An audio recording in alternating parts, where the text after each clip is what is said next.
Salut les bouseux. Pour aujourd'hui, je vous propose un petit sujet sur 3 propagandes fascistes qui circulent toujours. À la manière de cette idée qu'on retrouve parfois à droite, et notamment à l'extrême droite, que Hitler était socialiste, dont on avait pu parler dans LBM 32. C'est une idée propagée par des gens qui vont croire sur parole ce que racontait Hitler, qui était donc un homme de confiance, d'après eux, évidemment. Se faire passer pour socialiste, ça arrangeait Hitler pour des raisons politiques, car il voulait gagner des élections, et pour ça le social c'est bien. Mais ça arrange aussi les antisocialistes d'associer le socialisme à Hitler.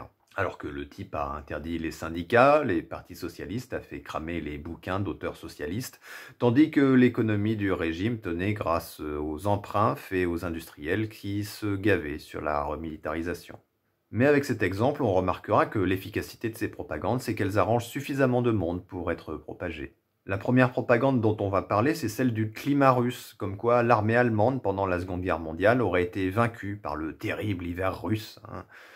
Genre, les mecs avaient pas prévu qu'il allait faire froid en Russie. On peut se dire déjà que c'est chelou comme explication. Non seulement que, bon, tout être humain normalement constitué, y compris nazi, peut prévoir qu'en Russie, ça caille. Et ensuite qu'expliquer l'échec d'une telle offensive par un seul facteur, en l'occurrence communiste, c'est suspect. Quand on vous explique un truc avec une seule raison, en général, faut se méfier. Quoi qu'il en soit, l'invasion de la Russie était une nouvelle tentative de la Blitzkrieg, la guerre Hitler, une stratégie militaire consistant à frapper vite et fort et s'avancer très rapidement dans les lignes ennemies. On imagine souvent que c'est très efficace parce que ça a marché en France ou en Pologne. Mais là aussi, c'est une idée reçue. En réalité, c'est très risqué parce que si l'ennemi tient bon, s'il ne se rend pas en se croyant vaincu parce que l'envahisseur est partout sur son territoire, eh bien cet envahisseur se retrouve paumé en territoire ennemi sans aucune position solide à tenir, sans aucun ravitaillement, un envahisseur qui plus est épuisé par une attaque rapide. C'est ce qui est arrivé aux Allemands. En plus de cela, ils avaient attaqué la Russie sur plusieurs fronts en même temps sans en avoir les moyens matériels. L'échec de l'opération Barbarossa s'explique avant tout par l'échec de la guerre Hitler et donc les erreurs stratégiques allemandes. Seulement, les autorités nazies ont préféré faire reposer cet échec, enfin plutôt que ça n'a pas marché, sur le climat russe, plutôt que sur leur incompétence, que finalement, c'est pas vraiment de leur faute, quoi. Voilà. On pouvait pas prévoir que ça allait cailler en Russie, quoi. Ok, on est la race supérieure, mais faut pas trop en demander non plus, sérieux, c'est du froid en Russie. Qui aurait pu s'y attendre? Mais là où ça devient vraiment intéressant niveau propagande, c'est que les Russes aussi aiment bien cette idée de l'hiver particulièrement rigoureux. Forcément, ça fait qu'ils ont des éléments naturels, presque surnaturels, surpuissants de leur côté.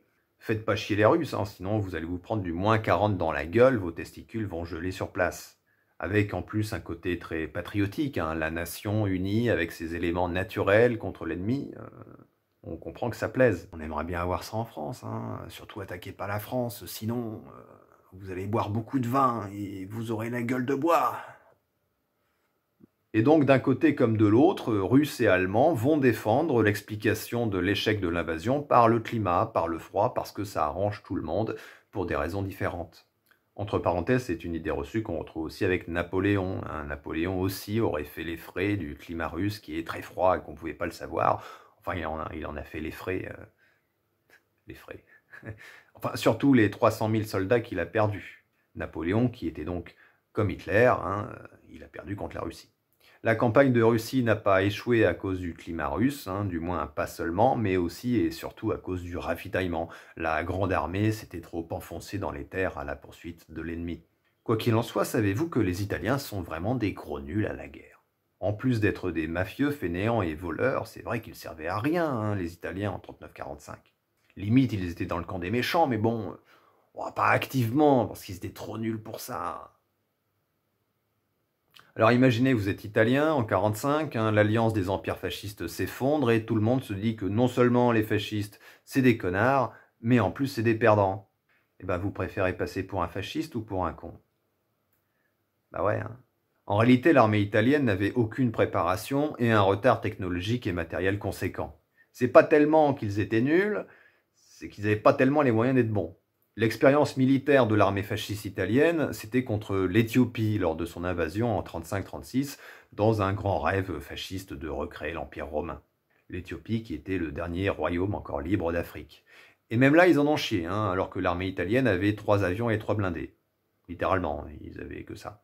Donc forcément, quand après tu dois affronter des armées avec de l'équipement moderne, tu vas un peu galérer, à la manière des Russes d'aujourd'hui, qui ont comme expérience militaire récente d'avoir affronté des paysans des montagnes afghanes il y a 30 ans et qui se retrouvent un peu paumés contre l'Ukraine. Bref, pour en revenir aux années 30 et 40, l'Italie, bon, elle a quand même gagné. Mais ce qui est intéressant, c'est de se rappeler que pendant que les Italiens servaient de faire valoir aux Allemands en Europe, et ont ainsi acquis une réputation d'incapables, pendant ce temps, ils employaient des armes chimiques sur les Éthiopiens, entre autres crimes de guerre. Se moquer d'eux comme des gros nuls, ça fait un peu oublier tout ça. Et comme pour l'autre propagande, ça arrange tout le monde. D'un côté, on se moque des perdants, de l'autre, les perdants l'acceptent car ils passent pour des nuls, plutôt que pour des criminels de guerre. Enfin, troisième propagande fasciste, le kamikaze japonais, ce soldat qui se sacrifie et qui, par sa mort, causerait de terribles dommages à l'ennemi. Cela nous vient de la guerre du Pacifique, entre les USA et l'Empire japonais, toujours pendant la Seconde Guerre mondiale. On a souvent l'idée que l'opération kamikaze était très fréquente, sinon systématique. D'ailleurs, difficile de voir un film, américain évidemment, sur la guerre du Pacifique qui ne fait pas référence au kamikaze. Pourtant, si on regarde le bilan, les Japonais ont perdu 1 700 000 hommes, dont 5 000 kamikazes, ce qui fait à peu près 0,3%. Bon, ça va, en plus, ça a été plus coûteux qu'autre chose en matériel. On croit aussi que c'était efficace, non, pas du tout. Encore, tu envoies un soldat suicide avec une grenade, bon, ça va, mais avec un avion, ça commence à coûter cher pour l'armée, vu qu'il faut perdre plusieurs avions à chaque fois, étant donné qu'il faut compter ceux qui se font abattre avant d'atteindre leur cible, parce que tu les vois un petit peu venir, les avions qui te foncent droit dessus. Alors pourquoi on en parle autant? Évidemment, le soldat qui est prêt à mourir, tout ça, bon, il y a un côté glorieux, héroïque, le héros doit mourir, comme si c'était cool de mourir pour sa patrie, ou l'honneur, ou toutes ces conneries. De plus, le kamikaze était une stratégie officielle de l'Empire japonais, ce qui est un fait unique dans l'histoire des guerres. En général, les officiers envoient leurs soldats mourir, mais sans l'assumer, ce qui est un bon point pour les fascistes japonais.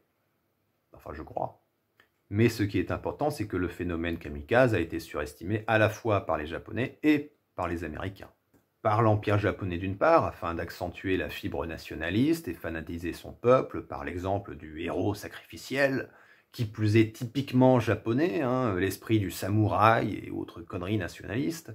Mais c'était aussi instrumentalisé par les Américains, qui étaient sûrement terrorisés avec de bonnes raisons, mais ça leur permettait aussi de présenter avec une bonne couche de racisme l'ennemi japonais comme un monstre fanatique, inhumain, qu'on ne peut vaincre par des moyens conventionnels. Ce qui a entre autres permis de justifier de balancer des bombes atomiques sur 200 000 personnes pour voir ce que ça fait.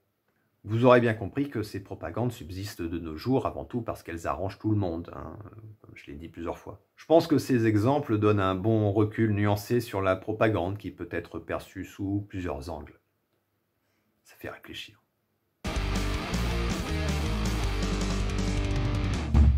Notre émission est désormais terminée, j'espère qu'elle vous a plu. Si c'est le cas, n'hésitez pas à le préciser dans les commentaires. Vous pouvez me soutenir sur Tipeee. Un lien est dans la description. Allez, salut les bouseux.